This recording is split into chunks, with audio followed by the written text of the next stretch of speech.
Today, I'll cover the show Zom 100 Bucket List of the Dead. The story begins in the ruined place that was once a city.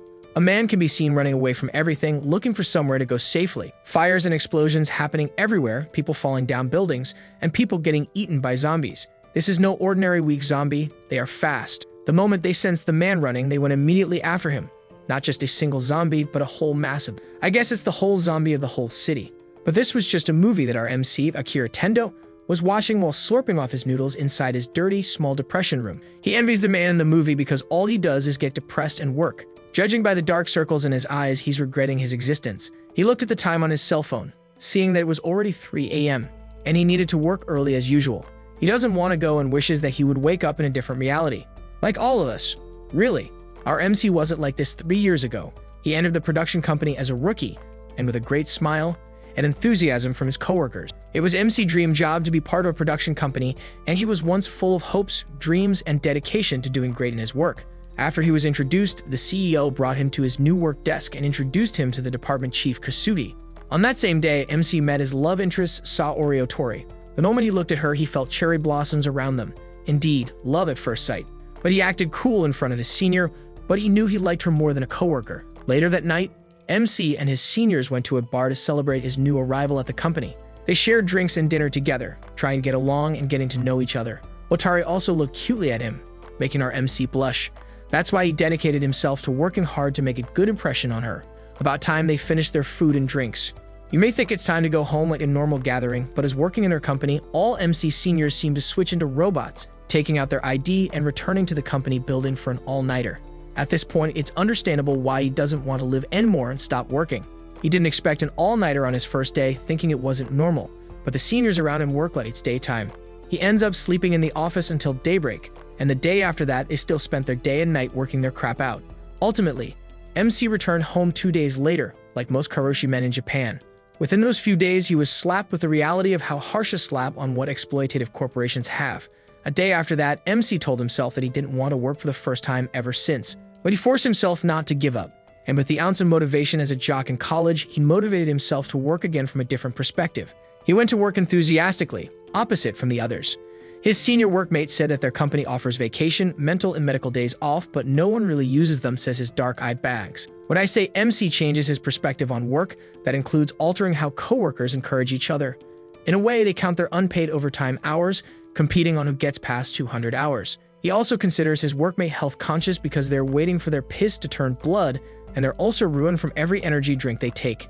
It didn't stop there. That includes him considering their department chief as someone passionate about mentoring employees, which moved them to tears. Clearly, it wasn't what it said it was. Time skips to MC's second year in the company. He's slowly turning into someone like his senior, lacking a shower. When he thought of indulging himself in water, the department chief told him that Takashi, his workmate, couldn't make it, so the task was given to MC, another all-nighter. Miserable, he can't wait for a missile to drop on his head. But this thought was interrupted by Otori, the love of his life. She'd offered MC lunch since she noticed him not eating, so she took the initiative. It was Otori that kept him sane, except she was the CEO mistress, and the fact that they dared to do it in the office is disgusting and breaks him. That's the last straw. That night, he questioned why he still kept on working in that stuffed-up company, when it was the reason it made him look like a zombie in real life. On the way home, he spent his last brain cell gaslighting himself that their company wasn't as worse as the other, and that's enough to stay. It's a coping mechanism. Don't blame me. His third year in the company went by fast and nothing improved or changed. His mental health was down at the core at that point, and no matter how much he distracts himself, he just didn't want to keep living anymore, so he can't go to work. But what seems to be a hell-bound loop would finally come into a big change. Morning came in a blink of an eye, and his motivation and energy were as little as my brother's hair. Given his small motivation and will to live, he still managed to drag himself out of the apartment and went to work. A W for this blood. He saw a ticket by his door. Apparently, he forgot to pay for his bike space rental. So he went to the building manager's office to pay it off, but something seems different. No one was responding, and he noticed someone getting eaten, not in that way. It was a zombie, and the moment it sensed MC, it chased him away. The chaos around him made him conclude that he no longer had to work. That fact alone was enough for his smile to grow back on his face again, that he was happily escaping from his death. This was what Gen Z people asked for after the pandemic. What was once his monochromatic world has now gained color with people's blood, looking like paint. He didn't even notice how blue the sky was and how red his blood was if he wasn't getting chased down by a mass of zombies. Our MC is becoming a bit of a sadistic person, smiling through the chaos. After escaping from the zombies, he took his time to gather his breath and let the feeling of freedom sink in. He was thinking of spending his day with what he enjoyed the most, like traveling or binge-watching many movies, but the thought of Otori came to mind and he wished she was safe somewhere around the city. Since he got all the time, he jerks up on the floor and sets his goal for today: confess his feelings to his crush. 50-50 chance she's already bitten though, but he's willing to take the risk and would rather get eaten by zombies than regret not sharing his feelings. So he rushes his bike toward Otori's apartment. People around Japan are experiencing this sudden epidemic of zombies, but here's our MC, being a hopeless lover boy. The sunset and MC finally stand in front of Otori's apartment door. Though he may look so confident earlier, his legs are actually shaking. Not from the bike, but his nervousness. Later, he composed himself and rang the doorbell, but nobody responded. The door was also open when he saw the CEO, undressed and bloated, full of colorful blood, and a zombie. MC wasn't surprised to see him there.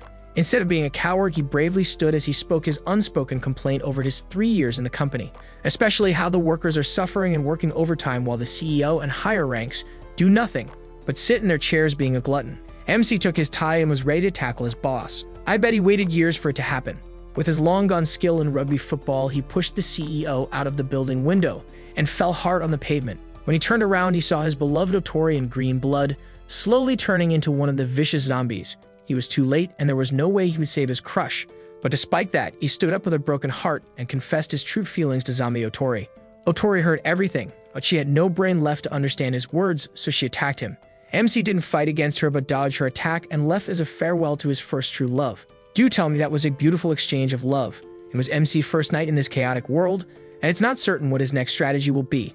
But first, he stops by an abandoned convenience store to drink after running and biking his way out of survival.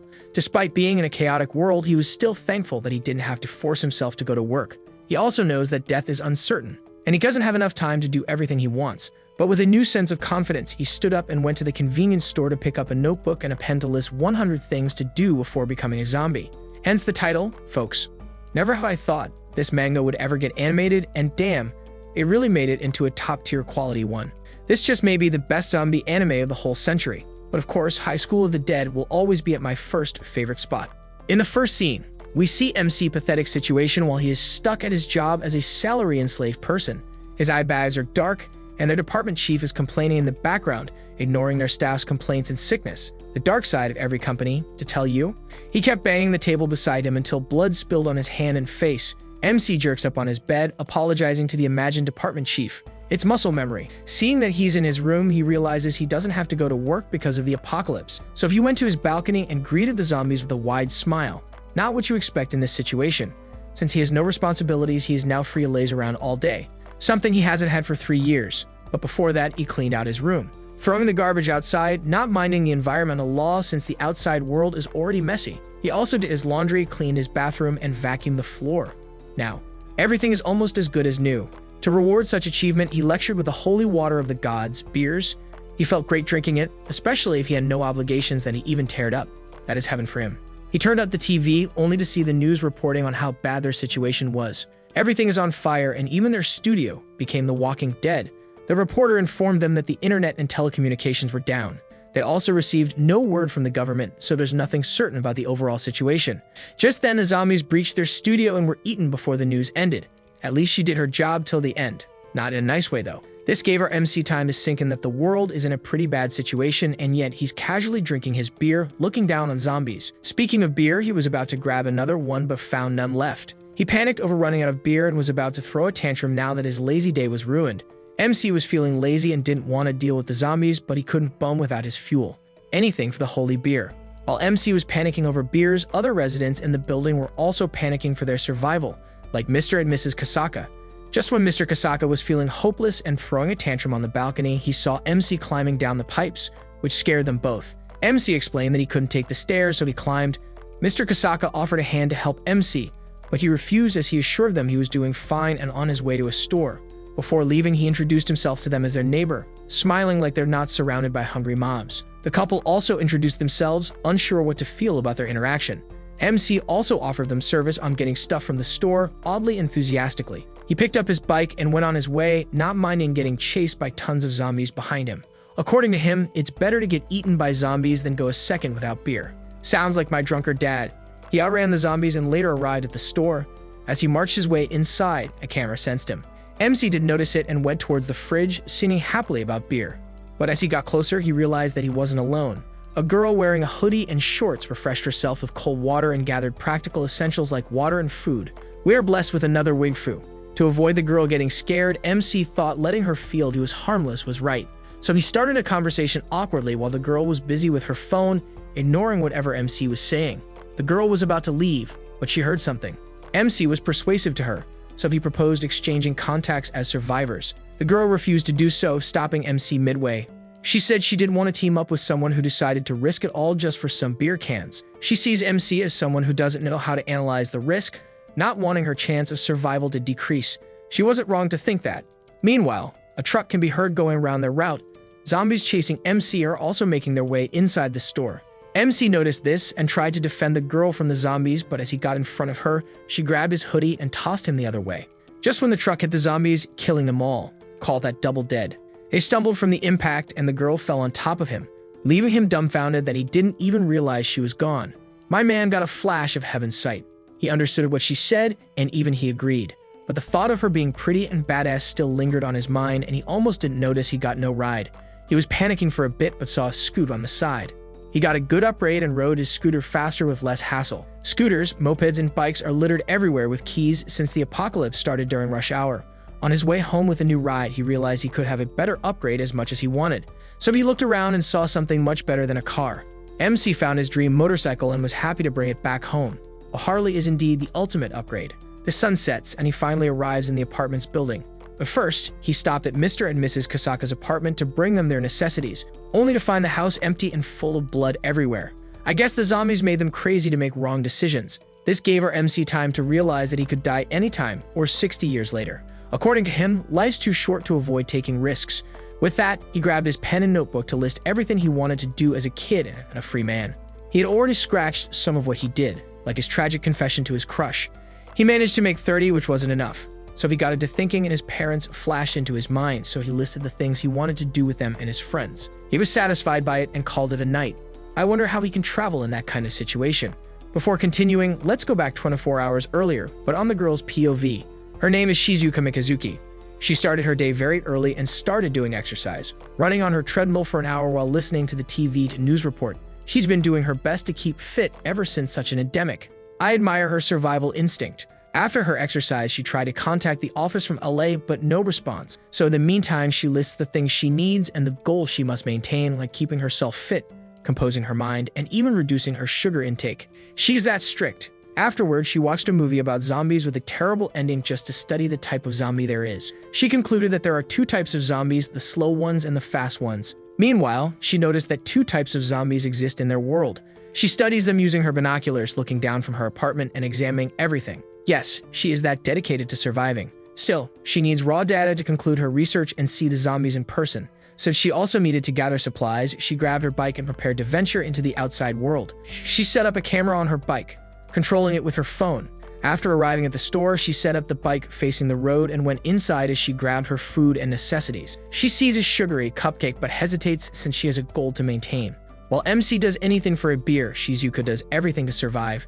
As she drank her water, she saw MC happily marching inside the store and noticed a bunch of zombies chasing him slowly. She acted cool before MC could see her and concluded he was harmless. Maybe he also looks like an idiot grabbing tons of beer despite the epidemic. Although she must act immediately to avoid getting devoured by the zombies, so she leaves. Except she heard the sound of a car horn and saw a truck running wildly with a zombie driver. As cliche as it may be, she knew the truck would hit the store window. So she spoke to MC and refused to team up with him just to buy some time, waiting for good timing. I bet she watched too many movies to know this, since MC then decided to take the risk and defend her, something she didn't expect him to do. She grabbed his collar on purpose to save him. As she expected, the truck hit the store and crushed the zombies. Since it made too much noise, she took no time and grabbed groceries before leaving with her bike. The sun was setting and she made it home safely. Her food, water, and supply are now secured. She also managed to get the data she needed after an intense day. So she went back to the footage she had captured and studied the patterns in the behavior of the zombies she encountered that day. But as she was browsing frame by frame, she came across MC smiling enthusiastically, chanting about beer. It was intriguing for her to see someone happy in a state of emergency, confusing her feelings and mind. That's when she realized that one should make decisions they would regret, like how she refused to get the sugary cupcake earlier just because she needed to stay healthy. Let that be a lesson coming from our MC. Life is short, so eat and drink anything we want. The next scene starts with a flashback in a Shinjuku City bar. Sho was taking survivors in his bar. A girl who lost his parents was crying alone. Since sweets can't calm her down, Sho comforted the kid, telling her it'll be alright. Will it ever be, though? One of his men informed him that the zombies were close again.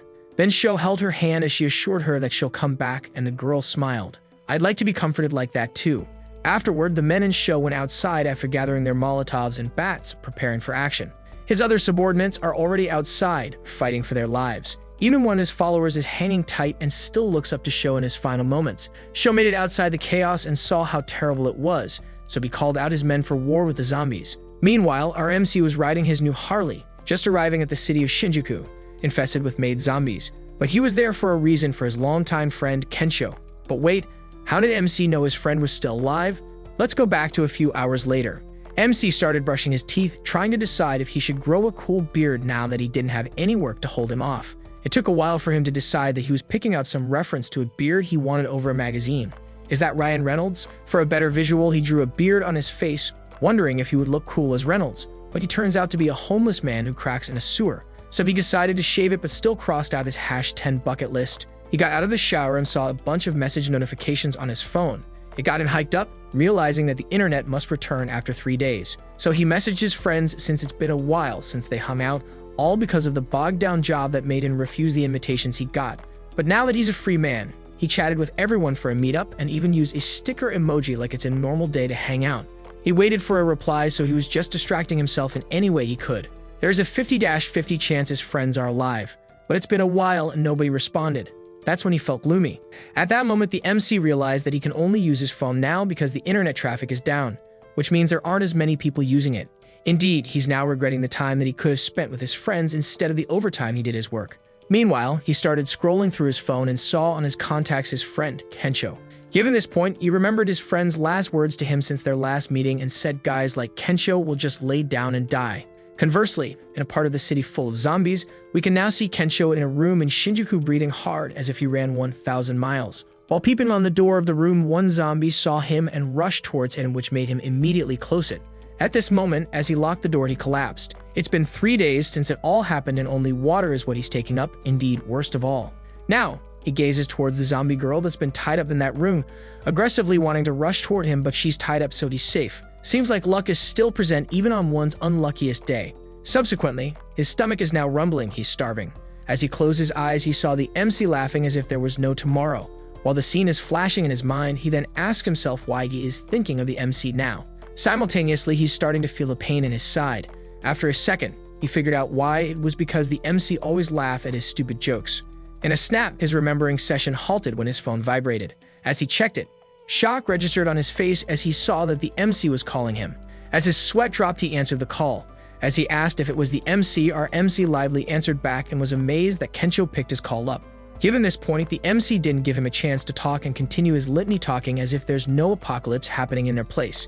When the MC heard Kensho's voice, he immediately asked what was wrong because of him sounding down. In return, Kensho asked the MC why he sounded so hyped. Right, Kensho? He's the only person hyping out in this kind of situation. At that moment, the MC replies he will tell him about it when they meet and ask Kensho where he was. Kensho replied that he was in Shinjuku. Upon hearing it, without hesitation in his voice, the MC replies that he will be right over. Simultaneously, Kensho halted him and uttered that it was impossible and shouted to the MC to forget about him. But then our MC halted him as well and assured him that it will be fine, commanding Kensho to text his address and hang up the call. Given this point, MC riding his motorbike rushed towards the city of Shinjuku. On his way, the MC remembered his memory together with Kensho.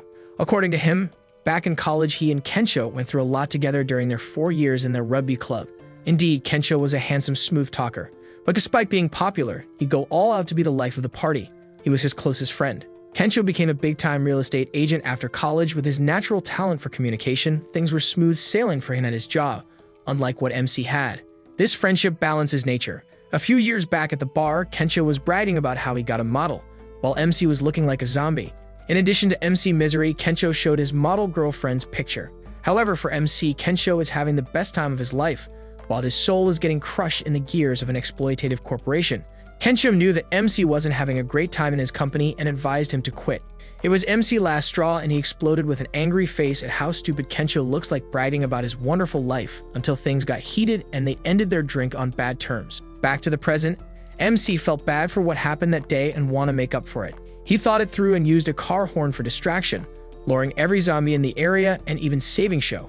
It's crazy how someone who has nothing to lose can be psychotic. After the coast was clear, MC made his way to the hotel where Kensho was. Meanwhile, Kensho wasn't sure what happened, but seeing that the corridor was clear, he went towards the exit. As he slowly approached it, he was jump-scared by MC, who was sneaking on his shoulder uttering his name. Upon doing it, Kensho was startled as he faced MC direction. With shock on his face, Kensho uttered this belief that the MC came. Simultaneously, MC tears dropped. While crying, he uttered that Kensho is right this whole time, that he should just quit a company like that. But instead of listening to his advice, he got jealous of how successful and happy he was. He got annoyed and took his anger out on him, even though they're friends. As his tears flow down and his head gazes on the ground, the MC apologizes to Kensho. Upon hearing it, Kensho uttered in disbelief that the MC went all the way there to do that. As Kensho is about to tell something to our MC, tons of zombies suddenly come out and rush toward them. Consequently, both of them became alarmed, and their only choice at that moment was to go up. Now, I'm starting to bite my nails. As they went up, the zombies still followed them. When they reached the rooftop, Kensho tried to shut the door, but the zombie was too much to handle. This time, the MC carried an old airgun and put it behind the door. Subsequently, together with Kensho, they put all of the remaining airgun behind the door, but then it wasn't enough. Sooner or later, the zombie will get through. Given this point, Kensho is now losing his mind and shouting at the MC, asking what they should do. Now that they reached a dead end, MC let out a sigh. He replied, they should jump to the other building. All they gotta do is to have a leap of faith. Of course, if you were MC friend in this situation without eating any food for 3 days, you would think it's a messed up plan. Kensho opposed MC idea, stating that it is impossible. Regardless, our MC positioned as if he's about to jump, replying to Kensho, not even listening to him. My man has no fear in his life. MC ran and jumped over and successfully landed on the next building. MC is hyping up, telling Kensho to hurry and get over there.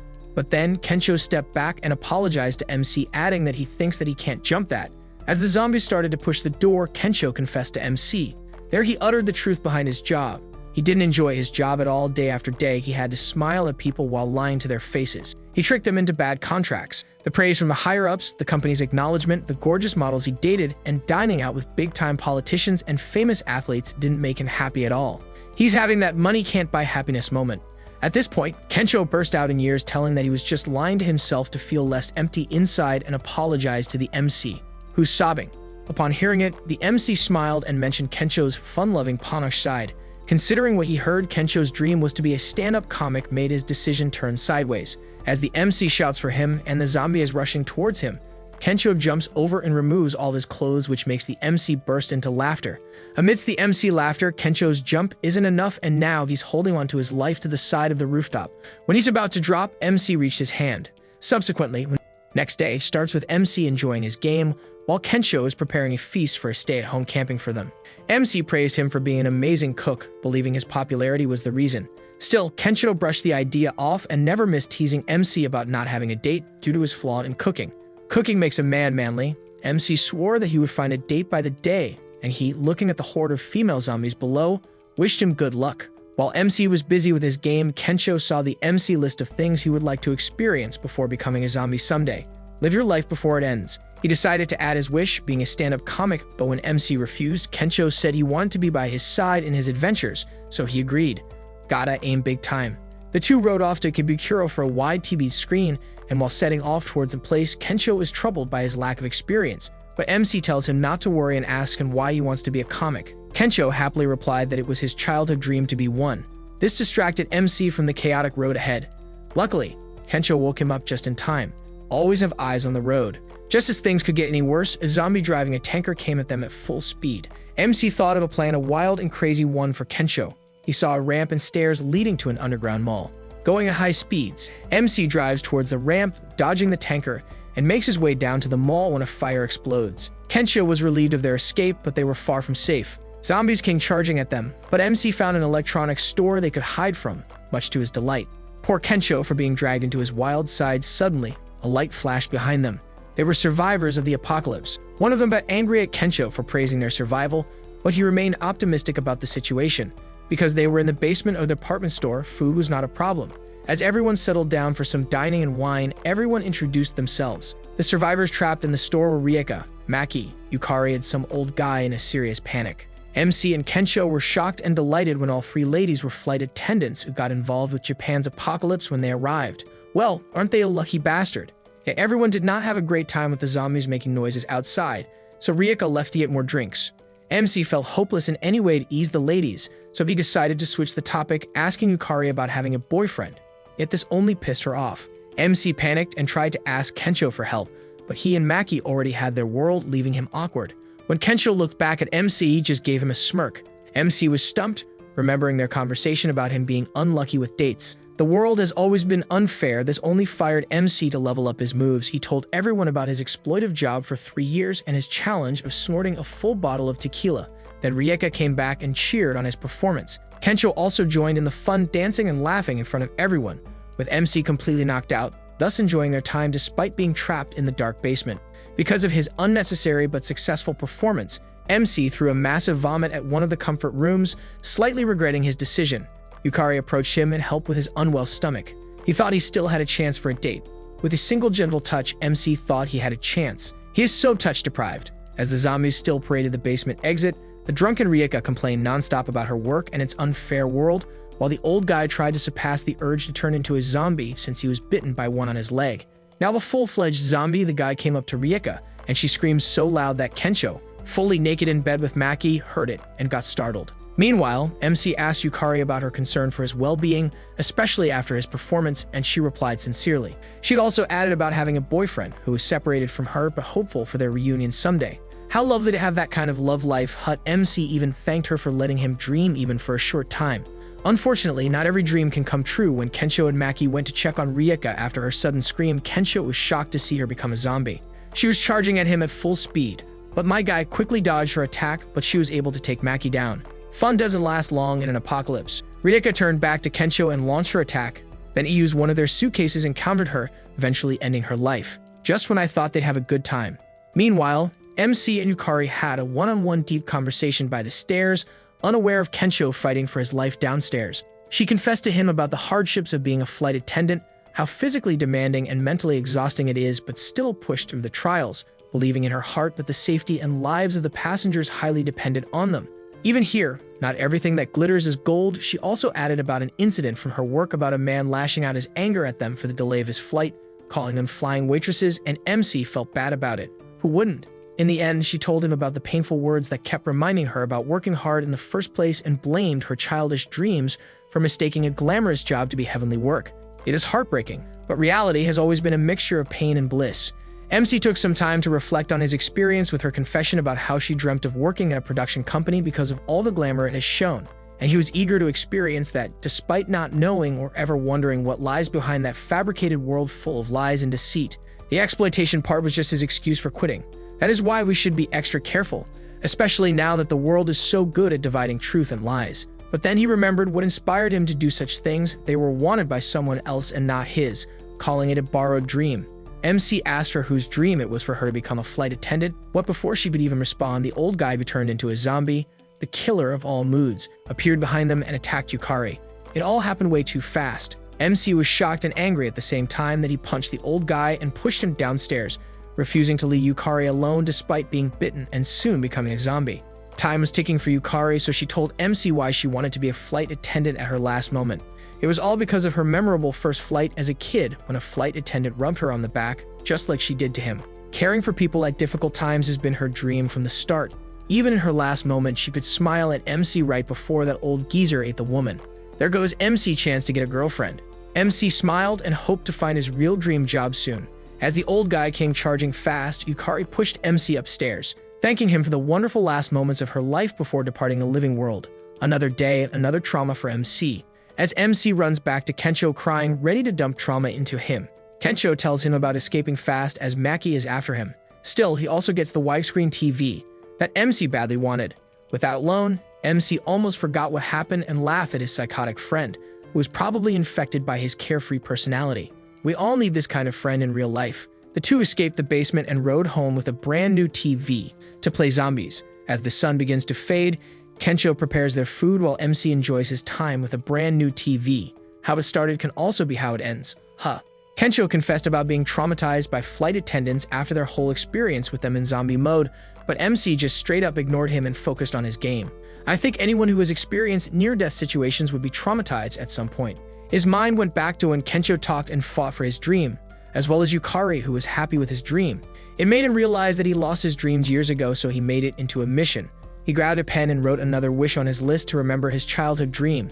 He returned to his controller and restarted his game, more fired up than ever. This is called resilience, and it's a skill. One sunny day in the countryside, MC was biting some bully for picking on his friend's dog. This happened when he was a kid, and he can remember clearly how the bullies just gave up on him despite beating him up. Seeing them walk away relieved MC's friend and thanked him, while MC just casually took back his hardware helmet and told the typical hero line, like every typical hero in movies and anime. Everybody once acted like this as a kid, except I get bullied for acting like an anime character. However, MC is an anime character, so that's not something to be bothered about. Then MC woke up laughing, and probably got choked on his own saliva as he was. It turns out to be a childhood memory, potential memory core that will make him scratch another bucket list. Afterward, as they went on their day, Kensho was browsing the internet to look for news about the apocalypse situation. He sadly concludes that no urban areas or anywhere in the country are safe anymore, which is explainable with that random explosion somewhere. But there's hope in the countryside, according to Kensho. The self-defense force managed to isolate themselves in Hokkaido, including several villages in the mountains, and was able to seal off access tunnels. That means MC family might still be safe. Did part of him believe they were dead and was just living off carelessly? Anyway, he was relieved that they were probably in Gunma, Kanto's best-kept secret. Since that's done, they're on to their next mission that day, Kensho dyeing his hair blonde. MC wondered why he did such a thing, so Kensho explained that it was something he always wanted to do. He didn't have a job or reputation to keep, so why not do it? It's the reason why they're alive as maniacs. Besides, he also thinks being blonde would be helpful as a comedic. That made MC remember the topic dreams, so he told Kensho that he decided to become a superhero. Kensho was speechless and filled with "Are you ducking kidding me?" face, and my dense man even has to repeat it. After that, Kensho tried to talk sense into him, pointing out that he had no superpowers like Spider-Man. But MC was already determined, now that he knew it was his childhood dream, saving people with a kick-ass costume without getting any reward. The dude thinks it's a good idea. Besides, he has that "you only live once" mindset going. Of course, Kensho can't burst his bubble now that he's hyped over it, so he just went along with it. Then MC explained that he had researched how to deal with the zombies. Kensho was pretty convinced about it too, and with that, he got to scratch off another list and exchange it to fulfill his new list, which is becoming a hero. MC wasted no time not letting Kensho eat his food peacefully. They went to the aquarium park, something they hadn't been to since childhood, so they can consider it a semi-vacation. They went inside, and the aquarium was in bad shape. Even the poor shark in the tank became a zombie, like half of the fish there. But fishes are not what they went there, so they entered the aquarium's backrooms, which felt new and weird for them to be there. Despite how lame it sounds to be hyped on, Kensho just tried to support whatever MC wanted. They looked around and finally found what they needed in a locker. It was a diving suit. It's one of the steps to becoming a hero, so MC sprayed colors on it to design his costume. Meanwhile, on the other side of the city, there was a bus full of people. The driver told them they had no choice but to wait for the zombies to clear the road, but the people are anxious and don't want to die. To make matters worse, one of the survivors didn't tell them he was bitten, the annoying cliche of every zombie series. The imposter is eating the nearby people, and panic fills the bus. The people are starting to run away, but the zombies outside are also feasting on them. The anxious girl ran for her dear life towards the aquarium, running away from an athletic runner zombie. How unlucky of her. She tripped and fell, but was saved just in it because of a new hero in Japan. It was MC dressed in his hero costume, even standing in a hero stance, while Kensho was standing by the entrance, looking at him like a forced parent who had no choice but to support their child's crazy idea. Earlier that time, the reason why MC went to the aquarium was for the shark suits. They are used when cleaning shark or crocodile tanks. Because the suit is made with a titanium mesh, it's biting proof on sharks. Therefore, it's an invincible suit when it comes to zombies too. Bro found the cheat code. MC was proud of himself. The other thing left was getting the people inside. That's when MC noticed one of the civilians was his convenience store crush. He was in awe, thinking it was fate that he didn't notice the zombie rushing toward him. Now it's pure action. He wanted to impress his crush, and let's say it went downward when he got bitten. It didn't do him damage, thanks for the suit, but you'll still feel a powerful bite. Kensho was busy keeping the civilians safe, and for some reason, he trusted the suit so much and ignored the attacked MC. He was struggling to get the zombies off him, but all he could think of was how he turned his crush off. Man, still got time to feel embarrassed. Meanwhile, the people are safe inside the aquarium. The hero had just returned, and Kensho was proud of him by patting him on the shoulder. That's when MC noticed her crush and Kensho got the signal easily, so he encourages MC to talk to her, and so he did very awkwardly though. MC was trying hard to make her remember the day they met. He was about to ask for her contact again, but the girl, Shizuka, told him she had no business with people trying to be a hero. For her, what MC is experiencing is a psychological coping mechanism. She went on with a detailed analysis of MC that Kensho had to save his best friend. As if that would stop her, now there are two speechless creatures. But that made MC realize that being a hero might risk Kensho's best friend. Now he wonders exactly what a hero is. After, there was a loud thud, so MC had to know what it was. A red eye was walking towards them in one of the corridors. As it got into the light, it was a hybrid of a shark and a human zombie. It's a shark man, the first villain. It started to attack them, so they had to run for it. Until they were trapped by Shark Man and pure zombies. They had to move fast, so they went to the emergency exit. But the anxious girl has become annoyed for pushing Shizuka out of her way, leaving her trapped with the Shark Man. MC noticed she wasn't with the group and knew she was left behind. Without wasting time to say it as princess, he went to the vents. Meanwhile, Shizuka thought she would die like that, but the hero was there to punch the villain head-on. Shizuka wasn't sure why MC was saving her, but even scolded him for saving her soul. That's when MC snapped and told her that he didn't need a reason to save people. It's like if you're hungry, you're gonna eat. Shizuka still doesn't understand why MC was like that, but there's no point in giving him another lecture now. MC has no strategy, but Shizuka has one. It's Brain and Brawl duo. Shizuku warned him that it would be risky, but MC agreed to do it for him to save themselves. Meanwhile, Kensho was above the vent, wanting to help them but was too scared. While the two were fighting, they worked out their plan. Since sharks have sensory organs in their head, they can detect electrical charges, so they plan to make a jolt of current in the shark's sensory organ from direct contact with human muscles to take it out. MC had to distract the shark first, while Shizuka found a battery in the aquarium store.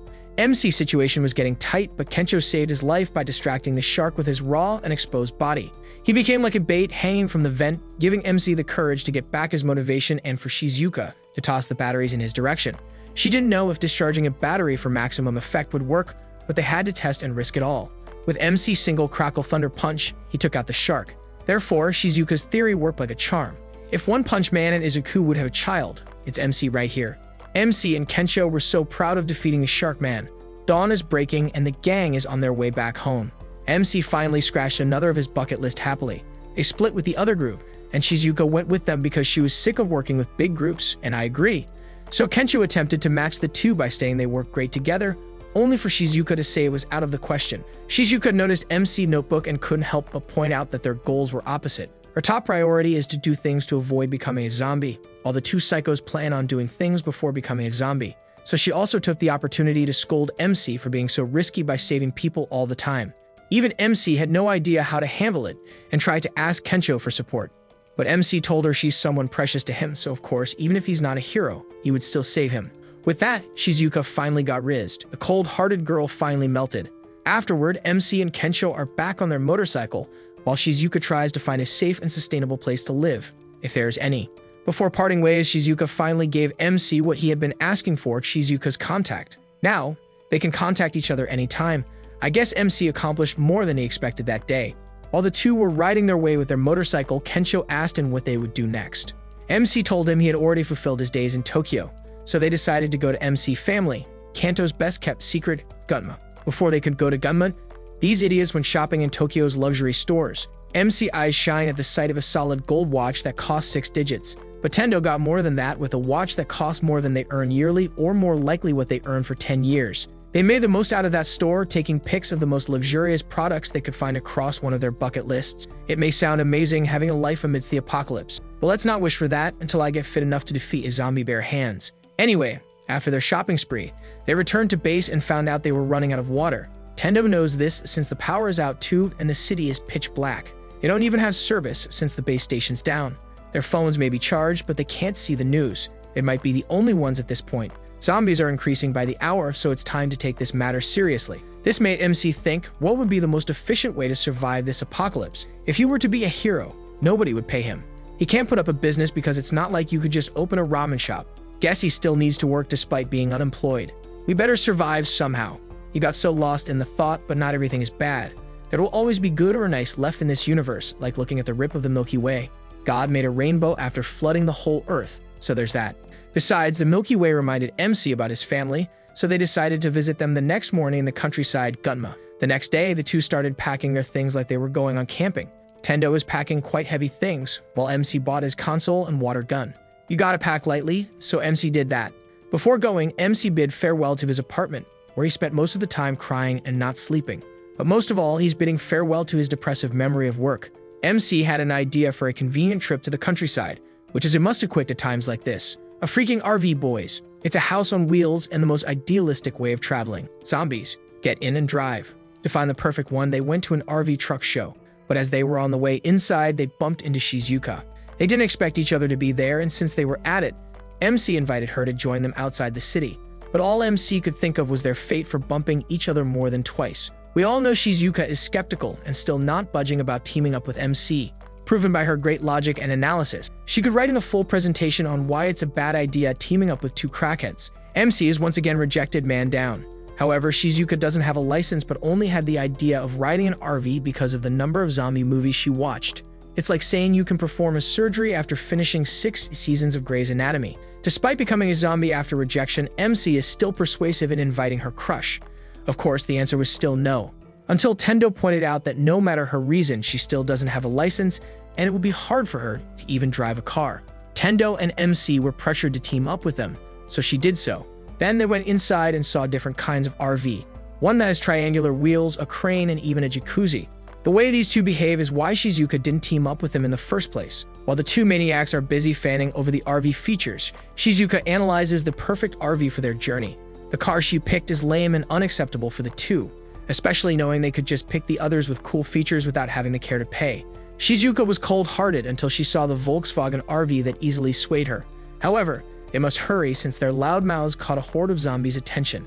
They don't have time to pick their dream RV and just go inside a typical-looking one. But at least they can cross out their bucket list and still be alive, or else we can't watch the two idiots make more childish decisions. They finally ride to Gumma peacefully until dark and just decide to stop for a break. But MC and Tendo pass by a spike strip that ruins everyone's peace.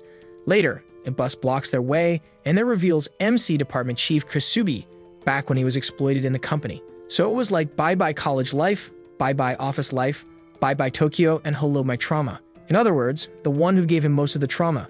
MC may be carefree for the last episode, but seeing his former boss in front of him got his broken muscle memory acting up.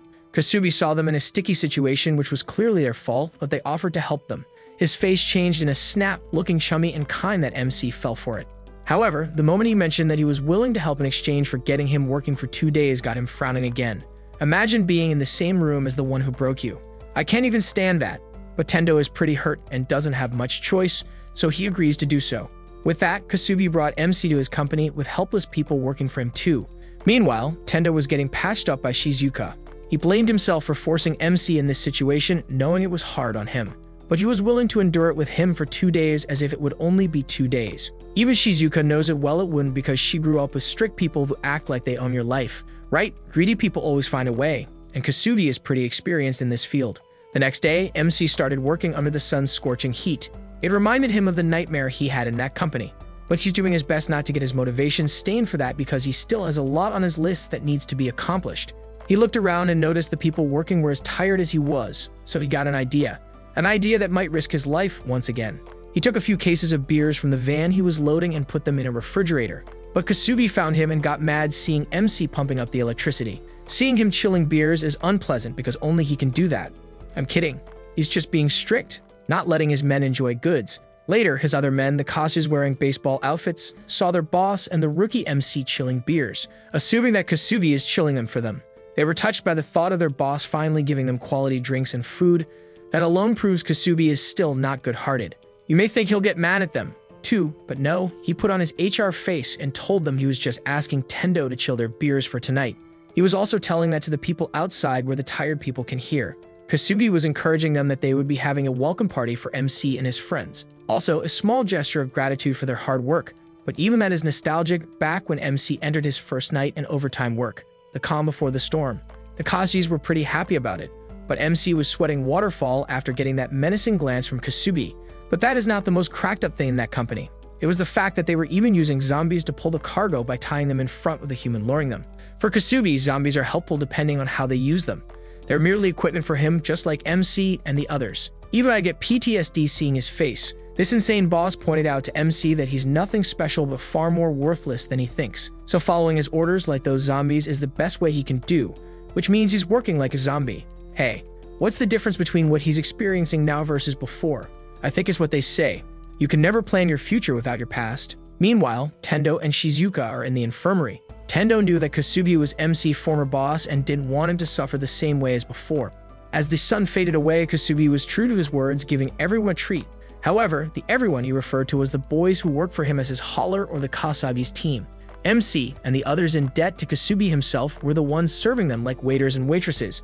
I don't think that's what you call true to his word. Seeing MC and the others working harder for Kasubi's benefit made Shizuka remember her forgotten and traumatic childhood. When she was still a little kid, her father treated her like a worker or an enslaved person. Too much pressure for a child. That must be so confusing for a little girl.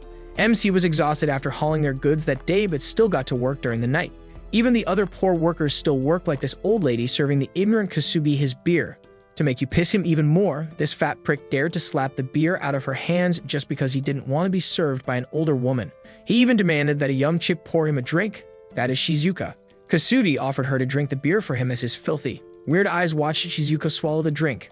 I do one better. Why don't you swallow your ego and go be a bait for the zombies? What a sponge. But Shizuka drank that beer like a boss. Kasubi straight on harassed her, like who would ask a woman to smile more or there would be consequences. Oh, right, men. Meanwhile, despite seeing MC busy serving Kasubi's other subordinates, he still called him over for another bottle of beer. However, the one he handed was an empty bottle, so he got mad at him. Again, he clarified to MC that he was helping him in his hardship, so it only made sense for MC to follow everything he said. The typical boss or parent's sentence. Speaking of parents, hearing Kasubi talking poop on MC reminded her of his traumatic past. She was still a baby when her father kept telling him what she needed, especially as an heir to his big company in the States. Lehman Bros, even the Americans, feared him. What more to be his daughter? That is some serious daddy issues. Right there. Let's go where it began as we go through Shizuka's trauma. It was when Shizuka saw a puppy by the road and decided to adopt it. It was sick that it wouldn't even eat its food. So she studied animals until she learned how to heal a puppy herself. That's why she's good at almost everything. Except, of course, in reading humans. But it seems understandable now. When Shizuka's father found out about the dog, he called the Humane Society and had them put the puppy down. Because according to her brain-broke father, he is the one who keeps her alive, and all she can do is shut up and obey him. That reminds me of my father before he decided to buy milk and never came back. Probably got robbed by the milk thief. Because of that, Shizuka's life was also robbed by her evil father, so much so that she grew up almost like him. The scene shifts again, showing MC getting badly scolded by Kasubi that he warped to a different world. However, after those hurtful words, Kasubi sprinkled his black ice cream with sweet words just for him.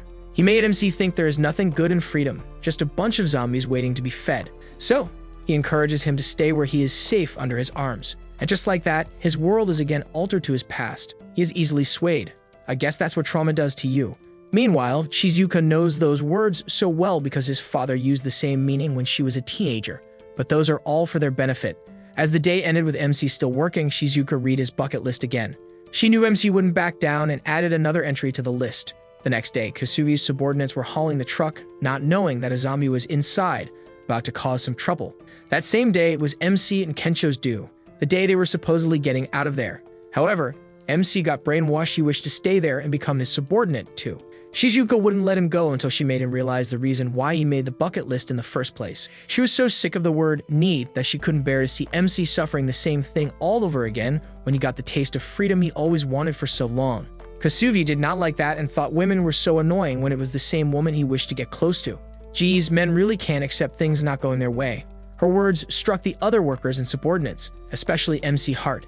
Seeing Kasubi ruining the notebook where it all started, his life flashes through his eyes, or more like the moments he did not want to regret doing for nothing. He defended this notebook with his life, ready to risk telling this jerky boss he was over him. And since he can't take no for an answer, he tried to gaslight him again. But MC is now a reborn guy with dedication and motivation. He did not falter with his sweet words. However, the truck arrived and the driver was happy to show it to the big boss. But the zombie trapped there got excited and feasted on him. It caused panic, which made Kasubi nervous but scolded everyone to calm down. Why not fight off the zombie yourself? Oh wait, he can't, he's too weak. The other driver panicked, and as an idiot, he crashed into the van with zombies pulling it. Now there are tons of zombies on the loose, thanks to his idiot subordinate. A few workers and subordinates got eaten, while the others, MC, Kensho, and Shizuka, climbed on top of the trucks to save themselves. However, they forgot to help their big fat boss, who was running away from the herd of zombies. MC noticed that there wasn't anyone willing to help him, and since he's not as ruthless as Kasubi, he found a solution to help Kasubi and save themselves. MC called out for the other truck drivers while Kasubi was still running for his life. He's not built for running, yet ironically has a team of wannabe baseball players. But just in time, MC was there to help his ignorant boss. Kensho doesn't understand why MC wanted to save the man who did him wrong. But for MC, it was simple. Not saving someone is not on his bucket list, and that is this episode's most wholesome and kindest words. With the help of the other truck drivers, they were able to trap the zombies in one place, and as part of MC's plan, he took out an emergency flare. He's planning on blowing the zombies' non-existential brain while jumping over another roof from the other truck to save themselves. Now, don't tell me that wasn't a cool thing to do. With his crazy idea, MC was able to save not only his jerky boss, but the rest of the survivors. Kensho was so proud of his risk plans, but the others celebrated it with a yell and cheer. Seeing all that craziness at once, Shizuka couldn't believe he pulled it out well. Not only did MC tell his boss they were over, but he also made Shizuka smile. He will have the best job in the world as the Rizzler. However, Kasubi thanked MC braveness, saying the others should learn after him. But the subordinate also got the courage to tell Kasubi they were tired of working with him. They did most of the work while Kasubi was doing nothing. We can't have that. Such a lazy and jerky boss is bad for the working environment. They finally admitted that Kasubi is a dictator and that even MC is a better leader than him. The same goes for the other elder workers who are also sick of working with him, especially since they already did their dues but can't let go. Kasubi was speechless hearing these comments from his subordinates, thinking that his gaslight and manipulating kind moments would make them stay. But the worst part for him is probably where the survivors took most of the trucks full of goods, leaving Kasubi behind. Oh, well deserved. MC and the others also left him, and they all returned to the road. I respect MC for not letting his boss turn into a zombie. It's much satisfying seeing him left alone like a useless twig. Finally, the group is on the road to Gunma with a new, profound perspective on life. And we see more of Shizuka smiling, so that's a win. Morals of the story: don't let people make a choice for you and follow your paths, giving yourself freedoms like Eren Yeager. That covers everything. Make sure to leave a like and subscribe so you don't miss out on the remaining episodes of the show.